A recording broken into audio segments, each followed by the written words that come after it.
കർത്താവായ യേശു ക്രിസ്തുവിൻ്റെ നിസ്തുലമായ നാമത്തിൽ നിങ്ങൾക്ക് ഏവർക്കും എൻ്റെ എളിയ സ്നേഹവന്ദനം അറിയിക്കുന്നു.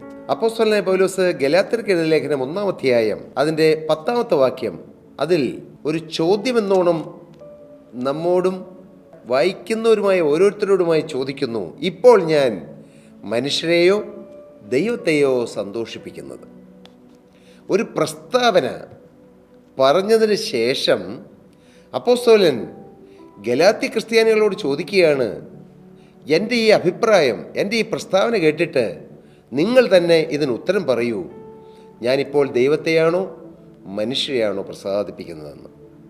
പ്രിയപ്പെട്ടവരെ, നാം ഈ വാക്കുകളെ ചിന്തിക്കുമ്പോൾ നമ്മുടെ ഓരോരുത്തരുടെ ജീവിതത്തിലേക്ക് ഒന്ന് തിരിഞ്ഞു നോക്കിയിട്ട് നാം ദൈവത്തെ പ്രസാദിപ്പിക്കുന്നവരോ മനുഷ്യരെ പ്രസാദിപ്പിക്കുന്നവരോ മനുഷ്യരെ സന്തോഷിപ്പിക്കുന്നവരോ? ഇപ്പോൾ ഞാൻ മനുഷ്യരെയോ ദൈവത്തെയോ സന്തോഷിപ്പിക്കുന്നത്?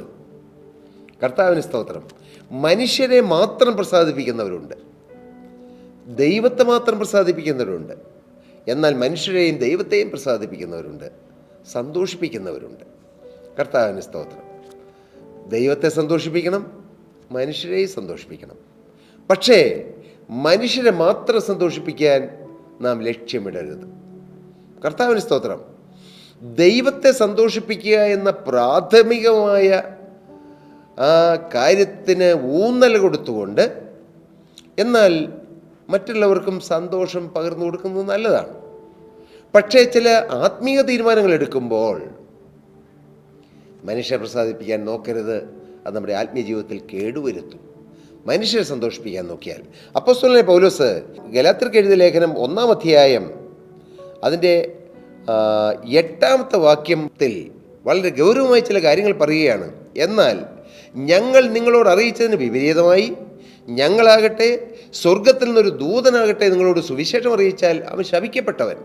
ഞങ്ങൾ മുൻ പറഞ്ഞതുപോലെ ഞാൻ ഇപ്പോൾ പിന്നെയും പറയുന്നു, നിങ്ങൾ കൈക്കൊണ്ട സുവിശേഷത്തിന് വിപരീതമായി ആരെങ്കിലും നിങ്ങളോട് സുവിശേഷം അറിയിച്ചാൽ അവൻ ശപിക്കപ്പെട്ടവൻ. അതിനുശേഷം പറയുകയാണ്, ഇപ്പോൾ ഞാൻ മനുഷ്യരെയോ ദൈവത്തെയോ സന്തോഷിപ്പിക്കുന്നത്.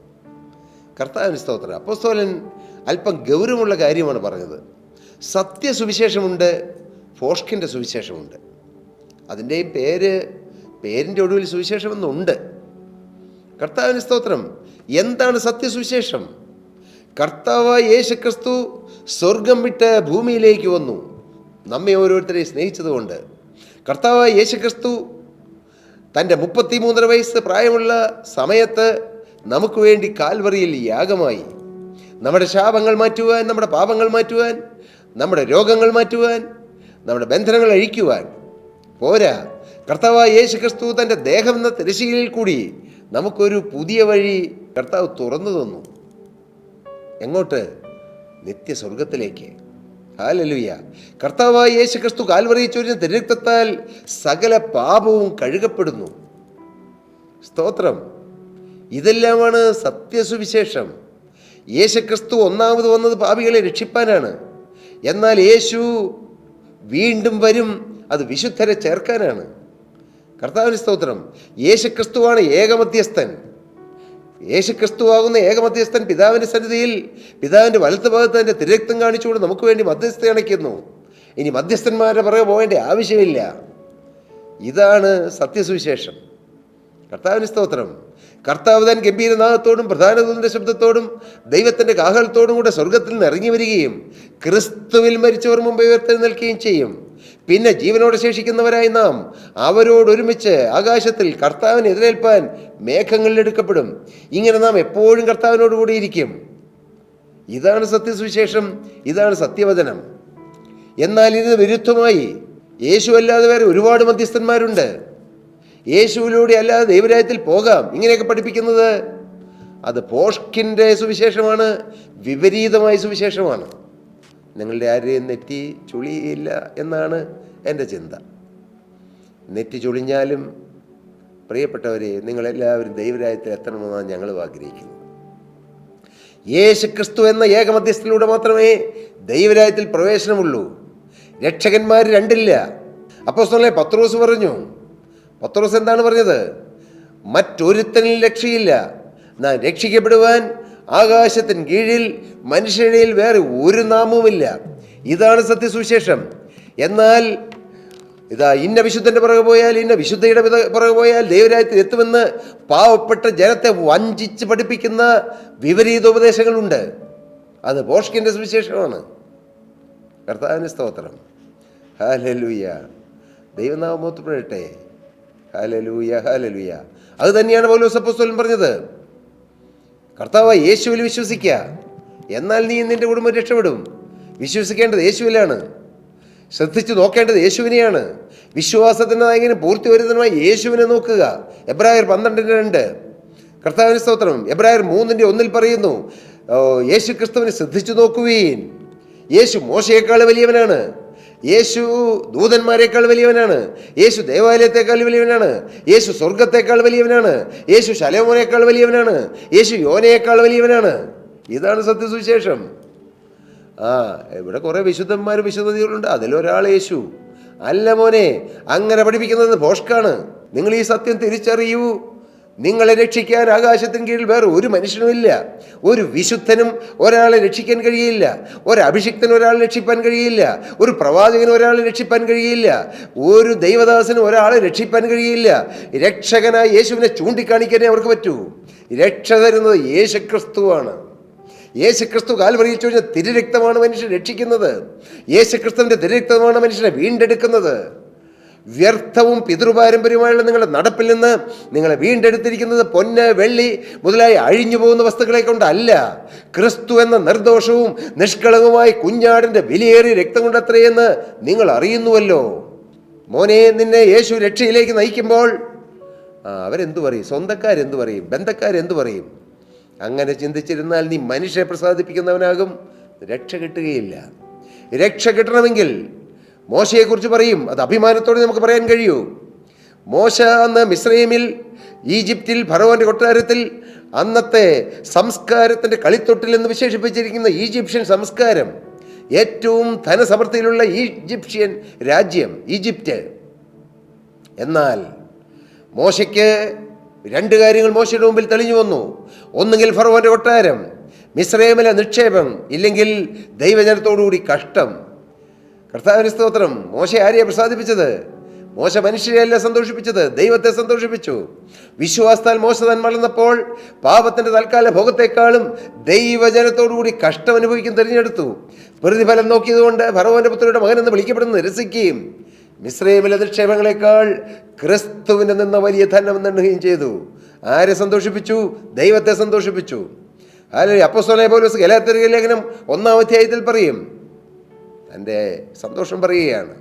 ആരെയെ സന്തോഷിപ്പിച്ചെന്ന് പറയുകയാണ്. എങ്കിലും എൻ്റെ ജനനം മുതൽ എന്നെ വേർതിരിച്ച് തൻ്റെ കൃപയാൽ വിളിച്ചിരിക്കുന്ന ദൈവം തൻ്റെ പുത്രനെക്കുറിച്ചുള്ള സുവിശേഷം ഞാൻ ജാതികളോട് അറിയിക്കേണ്ടതിന് അവനെ എന്നിൽ വെളിപ്പെടുത്തുവാൻ പ്രസാദിച്ചപ്പോൾ ഞാൻ മാംസരക്തങ്ങളോട് ആലോചന ചോദിച്ചില്ല. ഞാൻ മാംസരക്തങ്ങളോട് ആലോചന ചോദിക്കുകയോ എനിക്ക് മുമ്പേ അപ്പോസ്തലന്മാരായിരുന്നവരുടെ യെരൂശലേമിലേക്ക് പോകുകയോ ചെയ്യാതെ നേരെ അറബിയിലേക്ക് പോകുകയും ദമസ്കോസിലേക്ക് മടങ്ങിപ്പോരുകയും ചെയ്തു. അപ്പോൾ പൗലോസ് ആരെയാണ് പ്രസാദിപ്പിച്ചത്? അന്നത്തെ സഭാധ്യക്ഷന്മാരെയോ മഹാപുരോഹിതന്മാരെയോ? എല്ലാവരും എതിരായി. അന്ന് പുരോഹിതന്മാർ അധികാരപത്രം കൊടുത്ത് യേശുക്രിസ്തുവിനെ വിളിച്ചപേക്ഷിക്കുന്ന ജനത്തെ ഉപദ്രവിക്കുവാൻ അധികാരപത്രം കയ്യിൽ കൊടുത്ത് വിട്ടവനാണ് പൗലോസ്. മഹാപുരോഹിതന്മാരെയും പുരോഹിതന്മാരെയും പരീശന്മാരെയും ശാസ്ത്രിമാരെയും കണ്ണിലുണ്ണിയായി മനുഷ്യനെ സന്തോഷിപ്പിക്കുന്ന ഒരു വ്യക്തിയായിരുന്നു പൗലോസ് അപ്പോസ്തലൻ. എന്നാൽ ദമസ്കോസിന്റെ പടിവാതിൽക്കൽ വെച്ച് തന്നെ സ്നേഹിക്കുന്ന ക്രിസ്തുവിന്റെ സ്നേഹം തടഞ്ഞു നിർത്തിക്കൊണ്ട് പറഞ്ഞു, മോനെ, ഞാൻ നിന്നെ സ്നേഹിക്കുന്നു. നീ മുള്ളിനോട് ഉദയ്ക്കുന്നത് നിനക്ക് ദോഷമാകുന്നു. നീ എന്നെ സ്നേഹിച്ചു കൊള്ളുക. നീ മനുഷ്യനെ സ്നേഹിക്കുന്ന ചിന്താഗതി വിട്ടിട്ട് എന്നെ സ്നേഹിച്ചു കൊള്ളുക എന്നുള്ള നിർദ്ദേശം കൊടുത്തപ്പോൾ എല്ലാം വിട്ടിട്ട് യേശുവിനെ സ്നേഹിക്കാൻ തീരുമാനമെടുത്തു. പിന്നെ മനുഷ്യരെ പ്രസാദിപ്പിച്ചിട്ടില്ല. ഹല്ലേലൂയ. അങ്ങനെ ദൈവത്തെ മാത്രം സന്തോഷിപ്പിച്ച് ജീവിച്ച ഒരു വ്യക്തിയാണ് പൗലോസ് അപ്പോസ്തലൻ. ദൈവത്തെ സന്തോഷിപ്പിച്ച അനേകരുണ്ട്. എന്നാൽ ഞാൻ സ്നേഹത്തോടെ നിങ്ങളോട് ഓരോരുത്തരും ചോദിക്കട്ടെ, ചില മാനുഷിക കെട്ടുകളല്ലേ ദൈവത്തിൻ്റെ വഴിയിലേക്ക് തിരിയുവാൻ നിങ്ങൾക്ക് തടസ്സമായിരിക്കുന്നത്? അവരെന്തു പറയും? മനുഷ്യരെന്തു പറയും? സ്വന്തക്കാരെന്തു പറയും? വീട്ടുകാരെന്തു പറയും? നാട്ടുകാരെന്തു പറയും? പള്ളിക്കാരെന്തു പറയും? സഭയിലുള്ളവരെന്തു പറയും? മോനെ, അങ്ങനെ നോക്കി നിന്നാൽ നിനക്ക് രക്ഷ കിട്ടുകയില്ല. രക്ഷ വേണമെങ്കിൽ ഇറങ്ങിപ്പുറപ്പെട്ടുകൊള്ളണം. ഞാൻ പറയുന്ന വാക്കുകൾ മൂർച്ച കൂടി പോകുന്നുണ്ടോ? അല്ലെങ്കിൽ ആത്മാവിൻ്റെ തീഷ്ണതയോടെ ഞാൻ പറയുന്നതേ ഉള്ളൂ. എൻ്റെ പ്രിയരെ, നിങ്ങളെല്ലാവരും രക്ഷപ്പെടണമെന്ന് എൻ്റെ ദൈവം ആഗ്രഹിക്കുന്നു. പാവപ്പെട്ട ഞങ്ങളും ആഗ്രഹിക്കുന്നു. ആരും നശിച്ചു പോകാതെ എല്ലാവരും മാനസാന്തരപ്പെടുവാൻ അവൻ ഇച്ഛിച്ച് ദീർഘക്ഷമ കാണിക്കുകയാണ് നിത്യനായ ദൈവം. ആ ദൈവത്തിൻ്റെ സ്നേഹമാണ് എളിമയോട് ഞങ്ങൾ പറയുന്നത്. വാക്കുകൾക്ക് മൂർച്ച കൂടുന്നേ ഉള്ളൂ. സത്യമല്ലേ പ്രിയരെ? ഇതാണ് സത്യസുവിശേഷം. ഇതിന് വിരുദ്ധമായി അങ്ങോട്ട് പൊക്കോ, ഇങ്ങോട്ട് പൊക്കോ, അവിടെ പൈസ ഇട്ടോ, ഇവിടെ മല കയറിക്കോ, അവിടെ കുരിശൻ തൊട്ടി കയറിക്കോ, ഇങ്ങനെ പറഞ്ഞ് പാവപ്പെട്ട ജനത്തെ വഞ്ചിക്കുന്നത് വിപരീത ഉപദേശമാണ്. സത്യസുവിശേഷത്തിന് എതിരാണ്. ഞാൻ തുറന്നടിച്ച് പറയട്ടെ, നിങ്ങൾ ഈ സത്യം കേട്ട് നിങ്ങൾ സ്വതന്ത്രരാകൂ. നിങ്ങൾ സത്യം അറിയുകയും സത്യം നിങ്ങളെ സ്വതന്ത്രരാക്കുകയും ചെയ്യുന്ന ദൈവത്തിന് വചനം പറയുന്നു. പൗലോസ് അപ്പോസ്തലൻ പറയുകയാണ്, ഞാൻ ഇപ്പോൾ ദൈവത്തെയാണോ മനുഷ്യരെയാണോ സന്തോഷിപ്പിക്കുന്നത്? എൻ്റെ പ്രിയരെ, ഞാൻ നിങ്ങളോട് ചോദിക്കുന്നു, ഞാൻ ഇന്ന് ഈ തിരുവചനം പറഞ്ഞുകൊണ്ടിരിക്കുമ്പോൾ ഞാൻ നിങ്ങളോട് ചോദിക്കുന്നു, ഞാൻ മനുഷ്യരെയാണോ ദൈവത്തെയാണോ സന്തോഷിപ്പിക്കുന്നത്? എൻ്റെ ജീവിതത്തിൽ എനിക്കൊരു കൊതിയുണ്ട്. മനുഷ്യരെ പ്രസാദിപ്പിച്ച് നടന്നു എന്നുള്ളതുകൊണ്ടൊന്നും കിട്ടുകയില്ല. എന്നാൽ ദൈവത്തെ പ്രസാദിപ്പിച്ചാൽ ഒരു കൂട്ടം ജനം രക്ഷപ്പെടുമെന്ന് എനിക്ക് നല്ല ഉറപ്പുണ്ട്. ഹല്ലേലൂയ.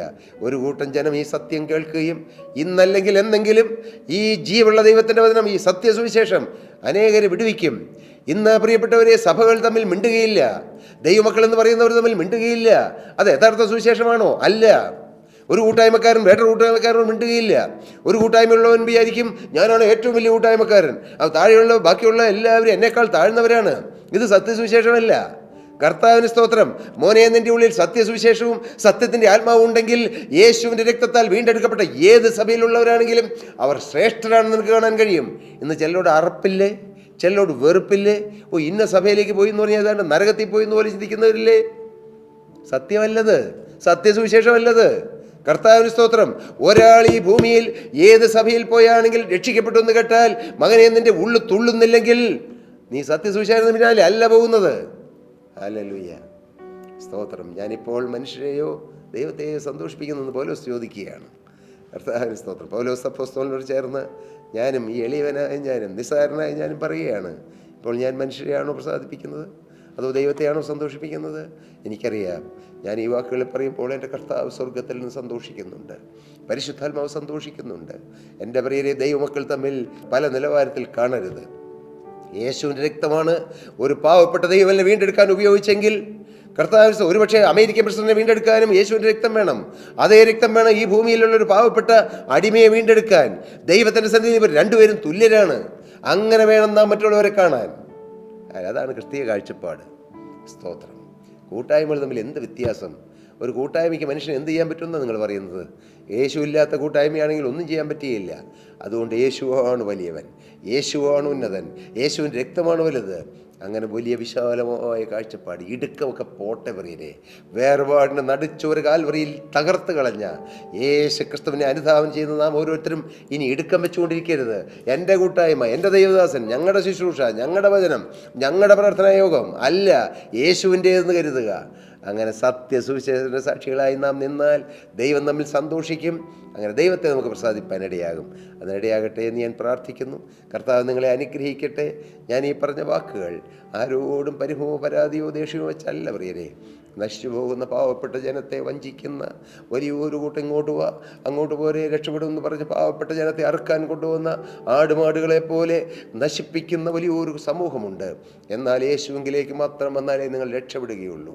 യേശു മാത്രമാണ് രക്ഷകൻ, യേശു മാത്രമാണ് ഏക രക്ഷകൻ. യേശുവിലൂടെ അല്ലാതെ ആരും ദൈവരാജ്യത്തിൽ പ്രവേശിക്കുകയില്ല. ഈ സത്യം ഞാൻ അടിവരയിട്ട് ഊന്നി പറഞ്ഞുകൊണ്ട് ഞാൻ എൻ്റെ വാക്കുകളെ നിർത്തുന്നു. കർത്താവ് നിങ്ങളെ നിറവടിയായി അനുഗ്രഹിക്കട്ടെ എന്ന് പ്രാർത്ഥിക്കുകയും ചെയ്യുന്നു. ദൈവനാമം മഹത്വപ്പെടട്ടെ.